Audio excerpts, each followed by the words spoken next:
Salamlar, hər vaxtınız xeyir, mən Günel Qacar. Deməli, bu dəfəki izah edəcəyim qayda keçən il qəbuluna da düşüb, bu il qəbula da düşə bilər. Yəni, çox belə yayğın və çaşdırıcı bir məqam olduğuna görə çox güman ki, qəbula düşəcək. Elə isə öyrənəyi həqiqətən asan bir şeydir. Görək, bu bəzi feillərdə gerund gəlir özünə sonra, bəzi feillərdə to-lu məstəri gəlir. Bəs biz də maraqlanaq görək ki, hansından sonra gerund, hansından sonra to-lu məstəri gələcək. Bunun üçün əzbərimiz lazımdır. Elə isə, baxın, arxadan yazmışam, amma sizə qarışıq gələ bilər bu hal-hazırda. Yəni, mən indi izah edəcəm. Amma axırda, baxın, burada bir dənə bir cədvəl qoyuram. Bu cədvəli ekran şəklini çəkin. Mən də qəşəng düşün. Ekran şəklini çəkin, gözləyirəm. Çəkdiyinizə görə buranı əzbərləyərsiniz. Yəni, ekran şəkli səliqəli olar, öyrənəcəyiniz bir şey. Amma mən izah edeyim ki, bu nə deməkdir? Bunu bilin ki, ondan sonra. Baxın, bəzi feillərdən sonra yenə deyirəm, qəbula düşmüşdür. Bəzi nöqtələr qoyulur, feil qoyulur, feillərdən sonra nöqtələr. Baxırsan ki, variantlarda belə bir şey var. To afford, affording, affords və afford. Bax, bu versiyalar var. Yəni, biz burada necə biləcəyik? Biz burada bilməliyik ki, cümləmdə bu feil deyil. Baxın, cümlənin bir müddətası xəbər olur. Arxasınca tamamlıq gəlməlidir. Və tamamlıqda da S artırılmır. İzah edə bilir, ya da sadə olmayacaq. Deməli, S artırılmış və sadə versiyanı çıxardırıq. Çünki biz zaman axtarmırıq. Biz tamamlıq axtarırıq. Buranı bildiniz, 1-2 variant getdi. Qaldı nə variant? To, afford, məsəl üçün, to-lu və ing-li versiyası. Bəs nə vaxt to, nə vaxt ing olacaq? Bunu isə neylik? Nöqtənin əvvəlindəki sözə baxıram. Əgər nöqtənin əvvəlindəki söz, bax, bu sözlərdən biri olarsa, özündən sonra infinitive, yəni to gətirəcək. Ekran şəkli çəkmişdirsə, o da daha qəşəng səliqəlidir.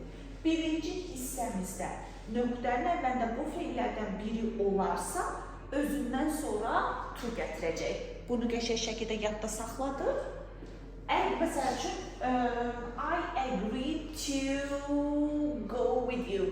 Məsəl üçün, fərqi yoxdur. Və yaxud da, I want, burada want da var, I want to drink coffee. Bu olur, to-lu istəyənlər, özündən sonra to. Yəni, I want drinking deyil, I want to drinkdir. Bu kompleks objekt deyil bu arada. Deyirsiniz ki, mən bunu bilirdim, yox, o başqa qaydadır, bu isə başqadır. Infinitive gerund istəyəndir. Bir də var gerund istəyənlər, yəni bu feillər özündən sonra ing istəyir. Bunlar nədirlər? Məsələn, admit, advise, avoid, nə bilim, help, dislike, enjoy. Məsələn, I enjoy swimming. I enjoy to swim deyil, I enjoy swimming. Bu hadisələr, to istəyənlər daha çox gələcəyə ötürülür.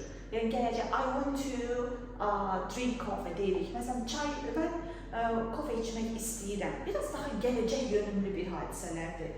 Bu hadisələr isə cari anı və keçmişi daha çox uyğunlaşdırır. I like swimming. Mən üzməyi xoşlayıram. Tutaq ki, I enjoy swimming. Bax, bunlar isə ing-ni istəyənlərdir. Deməli, bu feilləri əzbərləyirik, orada qarışdırmamaq üçün keçirəm əsas hissəmə. Yəni, ümidvaram ki, bunlar sizə düşməz. Burayla həll edərsiniz işinizi. Yaşmaz bu düşsə. Bəzi feillər isə həm ing-dir, həm də to-lunu istəyir. Bəs bunu necə seçəcəyik? Bax, buranı öyrənək. Əgər bu feillər düşsə, begin, cannot bear, cannot stand, continue, like, love, prefer, propose, and start. Bunlar düşsə, propose, istəyirəm, propose və start. Bunlar düşsə əgər, biz onu nə edəcəyik? Yəni, kiçik bir məna fərq var, amma biz onu öyrənməyək. Yəni, həm to-nu, həm ing-ni istəyəcək. Variantı ikisini ayırmazlar, çünki çox kiçik bir fərq var. Yəni, ya to veriləcək, ya ing veriləcək, narahat olmayın. Amma gəlirəm bura. Burada isə fərq edir biraz işin sirri. Forget var, nöqtənin əvvəlində forget var. Variantda həm to-lu var, həm ing-li var. İkisi də düzdür. Amma hansını seçəcəmsə, məna fərqinə görə seçirəm. Dediyim kimi, ikisi də düzgündür. Çünki ikisini gətirə bilir. Forgetdən sonra to da gəlir, forgetdən sonra ing də gəlir. Tutaq ki, remember'dan sonra həm to gəlir, həm ing gəlir. Amma məna fərqinə görə ikisindən biri səhvdir, biri düzdür. Yəni, ona görə bu hissəyə diqqət yetirin. Məsəl üçün, remember. Remember, əgər qırmızı qələm götürüm mən, belə bir şey yazmalıyım. Deyirəm ki, remember to call your mother. Nə deyirəm? Deyirəm ki, baxın, tərcüməsində remember'dan sonra to gəldi burada. Bunun tərcüməsi o oldu ki, deyirəm ki, anaya zəng etməyi unutma. Anaya zəng etməyi unutma. Gələcək yönümlü bir şey deyirəm ki, anaya zəng etməyi unutma. Amma belə bir cümlə versəm əgər, məsəl üçün, özünə sonra ing gətirim.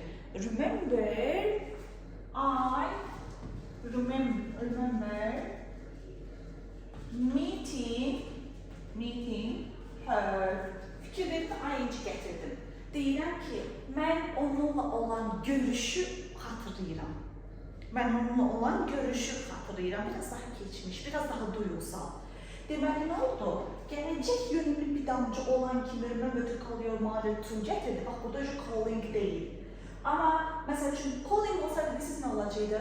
Anama olan zəngini xatırlayıram. Bax, bir növ belə bir mənadadır. Yəni, remember to call və bu isə daha remember meeting her. Gördünüz ki, isə düzgün oldu. İndi buna bir də forgetdən misal göstərim, sizi çox yormuyor. Məsəl üçün, daha doğrusu stopla eləyək, gəlin. Stopla eləyək. Bir vərdişi dayandırıramsa, məsəl üçün, içki içmək, məsəl üçün, sigaret çəkmək, bir vərdişi dayandırmaq istəyirəm. Burada nə edəcəm? ing gətirəcəm. I stopped smoking. Neynədim? Mən sigaret çəkməyi dayandırdım. I stopped smoking. ing gətirdim. Amma mən desəm ki, getdim, dayandım, sigaret çəkdim. Onda nə edəcəm? I stopped to smoke. Yəni, sigaret çəkmək üçün dayandım. Burada bir növ üçün mənasını verir. Bax, bir növ üçündür, for kimi tərcümə olunur. I stopped to smoke. Yəni, sigaret çəkmək üçün dayandım. Bu qayda, bu indi xatırladığım bir şey ki, bu qayda başqa bir versiya ilə bir qəbula düşmüşdü. Orada to'nu tələbə bilməmişdi ki, to'nu nə mənada verilmişdi? I stopped to smoke. Yəni, filan şey etmək üçün dayandım bir hərəkətdə. Amma bir vərdişi dayandırıramsa, I stopped smoking. Biraz belə qarışıq hissədir, amma öyrənəcəksiniz. Əsas dediyim kimi, kaş bunlar düşər. Bu da düşsə artıq bilirsiniz. Bir növ vərdiş falan olanda, məsəl üçün, ing gətirir. Yox, hərəkəti bilməndə stop gətirir, to gətirəcək. Bəli, ümidvaram ki, sizə kömək olmuş olaram bu dəfədə. Bu keçəni qəbuldur, bu ildə çox güman düşəcək. Bir dənə də whose qaydasını təkrar yerindən baxın, onda paylaşmışam. Ona da mütləq baxın, çünki çox güman qarşınıza çıxacaq. Hələlik, sağ olun.